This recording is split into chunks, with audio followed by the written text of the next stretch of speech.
السلام عليكم ورحمة الله وبركاته. الحمد لله رب العالمين والصلاة والسلام على رسوله المبين وعلى آله وصحبه أجمعين، أما بعد. فأعوذ بالله من الشيطان الرجيم. بسم الله الرحمن الرحيم. إذا زلزلت الأرض زلزالها وأخرجت الأرض أثقالها. محترم صدر صاحب، اساتذہ اکرام، ذمہ داران مدرسہ اور میرے عزیز ساتھیوں، آج کے اس جلسے میں میری تقریر کا عنوان ہے قیامت کیا ہے۔ ایک دن ایسا بھی آنے والا ہے جس دن یہ دنیا تباہ و برباد ہو جائے گی، اس کا وجود ختم ہو جائے گا۔ ایک روز سارے لوگ اپنے کاموں میں مشغول ہو جائیں گے۔ دنیا معمول کے مطابق چل رہی ہوگی کہ اچانک سور پھونک دیا جائے گا۔ یہ ایک قسم کا زلزلہ ہوگا جس کے ساتھ ایک گرجدار اور خوفناک آواز آئے گی۔ اس کی ہیبت سے سینے پھٹ جائیں گے، آنکھیں تھتھرا جائے گی، جو جہاں ہوگا وہی ختم ہو جائے گا، زمین ڈھل جائے گی، آسمان روئی کے گالوں کی طرح اڑتا پھرے گا، پہاڑ ریزہ ریزہ ہو جائے گا، سورج بے نور ہو جائے گا، ستارے گر پڑیں گے، سمندر میں بھول چال آ جائے گا، مائیں اپنے دودھ پیتے بچوں کو بھول جائے گی، 10 ماہ کے حاملہ اونٹنی اپنا حمل ساخت کر دے گی اور تمام انسان و جاندار مر جائیں گے۔ محترم سامعین، یہ قیامت کا دن ہوگا جسے یوم آخرت یوم الجزا بھی کہتے ہیں، جس دن ہر انسان کو اپنے کیے کام اچھا یا برا کا بدلہ ملے گا۔ دنیا میں جتنے پیغمبر آئے، جتنے رسول آئے، ہر ایک نے اپنی اپنی قوم کو قیامت سے ڈرایا، قیامت کی تیاری کی تلقین فرمائی، کیونکہ دنیا میں اس سے سخت ترین کوئی دن نہیں ہوگا اور کسی کا پرسان حال نہیں ہوگا۔ اسرافیل نے منہ میں سور پکڑا ہوا ہے، جب خدا کا حکم ہوگا، جب سور پھونک دیا جائے گا۔ محترم سامعین، قیامت آئے گی اور ضرور آئے گی، لیکن کب آئے گی اس کا صحیح وقت اللہ کے سوا کوئی نہیں جانتا۔ اتنا معلوم ہے کہ جمعہ کا دن ہوگا، لیکن وہ سال کون سا ہوگا کوئی نہیں جانتا۔ البتہ ہمارے نبی صلی اللہ علیہ وسلم نے قیامت کی کچھ نشانیاں بیان فرمائی ہے۔ ان نشانیوں کو دیکھا جائے تو قیامت قریب آ جانا معلوم ہو سکتا ہے۔ ان میں سے چند نشانیاں یہ ہیں۔ آپ صلی اللہ علیہ وسلم نے فرمایا، جب دنیا میں گناہ زیادہ بڑھتے جائیں، زنا عام ہو جائے، شراب کثرت سے پینے لگے، لوگ اپنے ماں باپ کی نافرمانیاں اور ان پر سختیاں کرنے لگیں، گانے بجانے ناچ رنگ کی زیادتی ہو جائے، پچھلے لوگ پہلے بزرگوں کو برا کہنے لگے، بے علم اور کم علم پیشوا بن جائے، چرواہے وغیرہ کم درجے کے لوگ بڑی اونچی اونچی عمارتیں بنانے لگے، ناقابل لوگوں کو بڑے بڑے عہدے ملنے لگے، تو سمجھو قیامت بہت قریب ہے۔ ان نشانیوں کو روشنی میں دیکھا جائے تو لگتا ہے اب قیامت بہت قریب ہے، کچھ نہیں معلوم کہ کب کیا ہوگا، بس عقل مندی کا تقاضا یہ ہے کہ ہم قیامت سے پہلے اس کی تیاری کر لیں، اپنی آخرت کو سنوارنے کا پورا کام کر لیں، ورنہ ہم اس وقت پچھتائیں گے تو ہمارا پچھتانا کسی کام کا نہیں ہوگا، جس دن حسرت و افسوس کے سوا کچھ نہیں ہوگا اور ندامت و شرمندگی سے ہمارے سر جھکے ہوں گے۔ آخر میں اللہ تعالیٰ سے دعا ہے، اللہ تعالیٰ ہم سب کو یوم آخرت کی صحیح تیاری کرنے کی توفیق عطا فرمائے، آمین ثم آمین۔ وآخر دعوانا ان الحمد للہ رب العالمین۔ السلام علیکم ورحمۃ اللہ وبرکاتہ۔ ماشاء اللہ، جزاک اللہ خیر و جزا۔ قیامت کے عنوان پر اس طالب علم نے بہترین تقریر کی ہے، الحمدللہ انعامات کے ایسے ہی آئے ہیں، تقریباً 1400 روپے ہیں ان کے لیے جمع ہوئے۔ جزاکم اللہ خیرا و احسن جزا۔ شیخ عبدالسمیر بن یعقوب بادشاہ کمل، ان کا عنوان ہے غار حرا کی پہلی آواز۔ ذرا دل تھام کر کے اٹھیے میرے بھائی، آپ ادھر ادھر مت دیکھو، بچوں کی تقریر سمجھ کر کے نیگلیکٹ مت کرو، بلکہ بچوں کی زبان سے ایسی ایسی باتیں نکلتی ہیں کہ بڑے بڑے مقرروں سے وہ باتیں نہیں نکلتے. اب غار ہرا کی پہلی آواز، یہ غار ہرا کی پہلی آواز کیا ہے؟ انشاءاللہ یہ طالب علم کی زبانی آپ سن سکتے ہیں.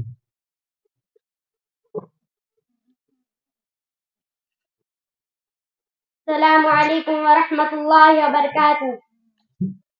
نحمده ونصلي على رسوله الكريم أما بعد. أعوذ بالله من الشيطان الرجيم. بسم الله الرحمن الرحيم. اقرأ باسم ربك الذي خلق، خلق الإنسان من علق. اقرأ وربك الأكرم الذي علم بالقلم، علم الإنسان ما لم يعلم. محترم صدر صاحب، معزز علماء کرام، ذمہ داران مدرسہ، حاضرین جلسہ، آج کے اس جلسے میں میری تقریر کا عنوان ہے غار ہیرا کی پہلی آواز. میرے بھائیوں، ایمان کے بعد کائنات کی سب سے بڑی دولت علم ہے. ایمان کے بعد اس کائنات کی سب سے عظیم نعمت علم ہے. دنیا کے قوموں کے عروج و زوال میں صرف علم کا بڑا عمل داخل ہے. جو قوم پڑھائی لکھائی کرتی وہ آگے نکل جاتی ہے، جو قوم پڑھائی لکھائی نہیں کرتی وہ پیچھے ہی رہ جاتی ہے. علم ہی کی بدولت دین و دنیا میں کامیابی ملتی ہے. علم ہی کی وجہ سے حضرت آدم علیہ السلام کو فرشتوں نے سجدہ کیا. علم کے مقام و مرتبہ کے لیے یہی کافی ہے. علم غار ہیرا کی پہلی آواز ہے. میرے بھائیوں، عرب کے لوگ کہتے تھے کتنے گزرے ہوئے تھے، کون سی ایسی برائی جو ان میں نہیں تھی. وہ لوگ شرک کرتے تھے، زنا کرتے تھے، شراب پیتے تھے، لوگوں کا حق مارتے تھے اور اپنی بچیوں کو زندہ دفن کرتے تھے. مگر اللہ رب العالمین نے سب سے پہلے وحی نازل کی، وہ علم کے بارے میں وحی نازل کی. کیونکہ آدمی کو علم ہو تو اور جانکاری ہو تو وہ پر برائی سے دور رہے گا. اس میں غار ہیرا کی سب سے پہلی آواز یہ تھی، اقرأ بسم ربک الذی خلق. پڑھیں اپنے رب کے نام سے جس نے آپ کو پیدا کیا، جس نے انسان کو خون کے لوتھڑے سے پیدا کیا. پڑھیں آپ کا رب بڑا کرم والا ہے، جس نے قلم کے ذریعے سکھایا، جس نے انسان کو وہ دکھایا جسے وہ نہیں جانتا. میرے بھائیوں، علم روشنی ہے اور جہالت اندھیرا ہے. نہ جانتے کی وجہ لوگ شرک میں مبتلا ہو جاتے ہیں، نہ جانتے کی وجہ لوگ بدعات و خرافات میں مبتلا ہو جاتے ہیں. مگر جو لوگ علم حاصل کرتے ہیں اللہ رب العالمین ان کے لیے بہت سارے فائدے رکھا ہے. ان میں سب سے بڑا فائدہ یہ ہے کہ علم جنت تک پہنچانے کا راستہ ہے. علم دین و دنیا و آخرت میں کامیابی کا راز ہے. اللہ تعالیٰ کا شکر و احسان ہے، اس نے اپنے فضل و کرم سے علم سیکھنے کا موقع دیا. آخر میں اللہ تعالیٰ سے دعا ہے کہ اللہ تعالیٰ تو ہم سب کو اچھے اخلاص کے ساتھ دینی علم حاصل کرنے کی توفیق عطا فرما. آمین ثم آمین. وآخر دعوانا الحمد للہ رب العالمین. السلام علیکم ورحمۃ اللہ وبرکاتہ.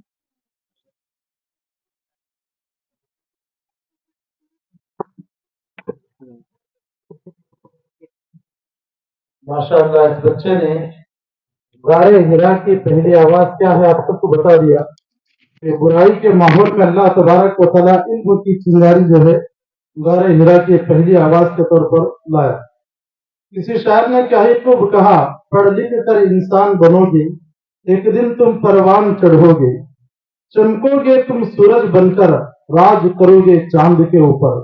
پڑھنے ہی سے انسان کو سب کچھ معلوم ہوتا ہے اور اللہ تبارک و تعالیٰ بھی انسان کے درجات کو پڑھنے ہی کی وجہ سے بلند کرتا ہے.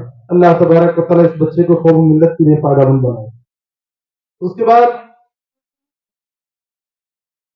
شیخ عمر فاروق بن شیخ محمد رفیع الو، ان کا عنوان ہے زبان کی حفاظت.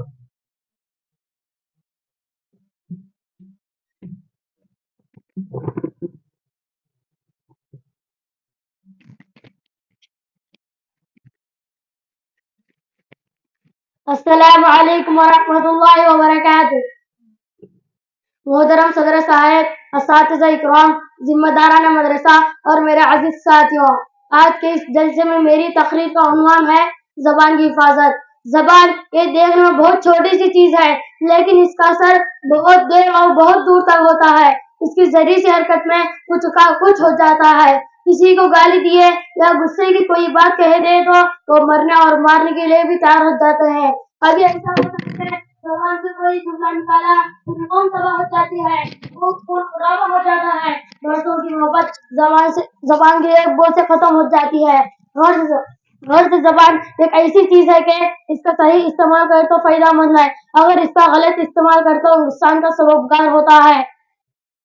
حکیم لقمان کے مالک نے کہا کہ بکری کے جسم میں سب میں اچھی چیز کاٹ کر لا۔ حکیم لقمان نے زبان کاٹ کر لا، پھر کہا کہ بکری کے جسم میں سب میں بری چیز کاٹ کر لا۔ حکیم لقمان نے زبان کا دوسرا ٹکڑا کاٹ کر لا، پھر آ کر یہ بتایا کہ زبان اچھی ہے تو سارے جسم اچھا ہے، اگر یہ بگڑ جائے تو سارے جسم بیکار ہے۔ اس لیے ہمارے رسول اللہ صلی اللہ علیہ وسلم نے فرمایا، صبح سویرے ہر بدن کی سایہ کہتا ہے کہ خدا کے لیے ٹھیک رہنا اور ٹھیک چلنا، ٹھیک رہنے سے ہم سب پر خیر ہے، اگر تو بگڑی تو ہم سب پر مصیبت آتی ہے۔ محترم سامعین، زبان انسان کی شخصیت کا آئینہ دار ہے۔ جب آدمی اپنی زبان سے کوئی بات بولتا ہے تو اس سے پتہ چلتا ہے کہ یہ شریف ہے یا رذیل ہے یا اچھا یا برا۔ اس لیے ہمارے رسول اللہ صلی اللہ علیہ وسلم نے فرمایا، زبان کی حفاظت کا بہت تاکید فرمایا۔ آپ صلی اللہ علیہ وسلم نے فرمایا، زبان کو روکنا بہت بڑی عبادت ہے۔ آپ نے فرمایا، جو اللہ تعالیٰ اور آخرت پر ایمان رکھتا ہے تو اسے چاہیے کہ اچھی بات کہیں یا تو خاموش رہیں۔ آپ نے فرمایا، مانو سمت نجا، جو چپ رہا اس نے نجات پائی۔ ایک دفعہ ایک صحابی حضرت معاذ رضی اللہ عنہ سے فرمایا، معاذ اس سے ڈرتے رہنا۔ حضرت معاذ نے کہا، یا رسول اللہ، زبان سے کیا ڈرنا؟ آپ صلی اللہ علیہ وسلم نے فرمایا، زبان معاذ تم جانتے نہیں ہو کہ اس کی کرتوتوں سے انسان دوزخ میں پہنچ جاتا ہے، لہذا جب کوئی بات کرنی ہے تو پہلے سوچ لینا چاہیے تو ہماری بولنے سے ہماری باتوں سے کسی کا نقصان نہ ہو، کسی کا دل نہ ٹوٹے۔ تیر و تلوار کا زخم بھرنا ممکن ہے، زبان سے لگنے والا زخم کبھی نہیں بڑھتا۔ آخر میں اللہ تعالیٰ سے دعا ہے کہ اللہ تعالیٰ ہم سب کو زبان کی حفاظت کرنے کی توفیق عطا فرمائے، آمین ثم آمین۔ الحمدللہ رب العالمین، السلام علیکم و رحمۃ اللہ وبرکاتہ۔ ماشاء اللہ، زبان کے عنوان پر بچے نے بہترین تقریر کی۔ کسی نے کیا ہی خوب کہا، یعنی تیلگو میں پیٹا کنچم کوتا گھنم، ہے نہیں؟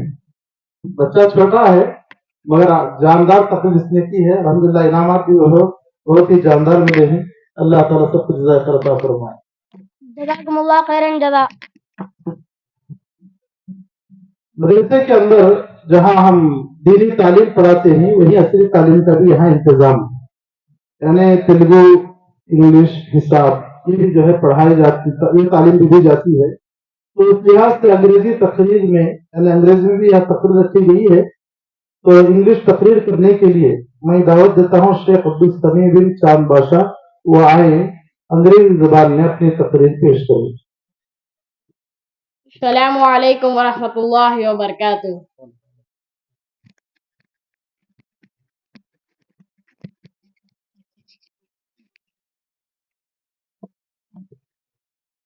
Respected chief guests, elders, committee members, teachers, and all my dear friends. Today, I want to say you some words about our Prophet Muhammad sallallahu alaihi wasallam. Our Prophet Muhammad sallallahu alaihi wasallam is last prophet on the earth, and he is a great prophet of all prophets, from Adam alayhi salam to Isa alayhi salam. Our prophet was born in Mecca in the famous trip of Quraysh. His father Abdullah died before his birth, so his mother Amina Bibi looked after him, but she also died when he was only 6 years old. His grandfather Abdul Muttalib took charge of him, but he did not live long. Finally, his uncle Abu Talib took after him and never left alone in any hardship.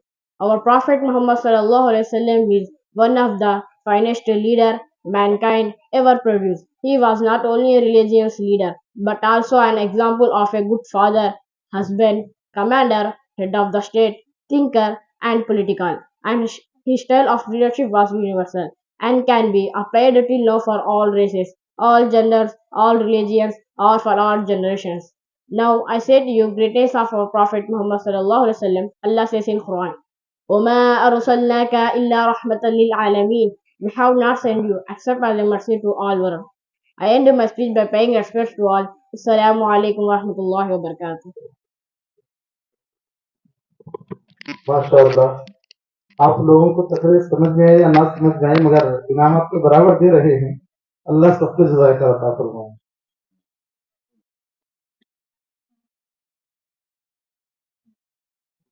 Thanks.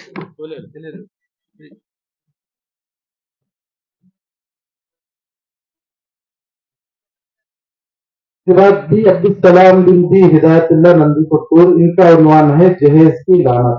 آج بغیر جہیز کے اکثر شادیاں نہیں ہو رہی ہیں مگر یہ بچہ بتائے گا کہ جہیز دینے والوں پر کیسے لعنت برستی ہے. لہذا سن کر کے سدھرنے کی کوشش کیجیے.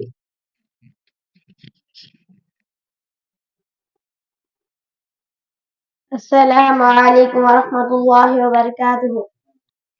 نحمده ونصلي على رسوله الكريم. أما بعد فأعوذ بالله من الشيطان الرجيم. بسم الله الرحمن الرحيم. يا أيها الذين آمنوا لا تأكلوا أموالكم بينكم بالباطل.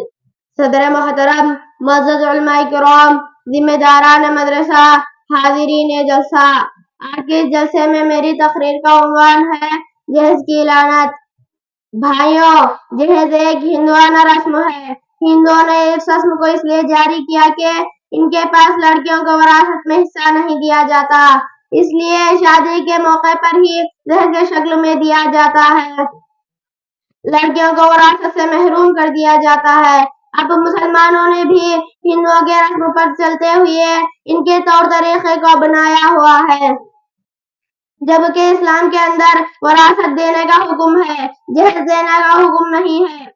آج کل سبھی کے زبانوں پر جہیز کی مانگ پڑی جا رہی ہے. جہیز کی وجہ سے آج لوگ دینداری کو پیچھے چھوڑ دیے ہیں. جو لڑکی جتنا جہیز لائے گی اسی کو نکاح کا پیغام دیا جا رہا ہے.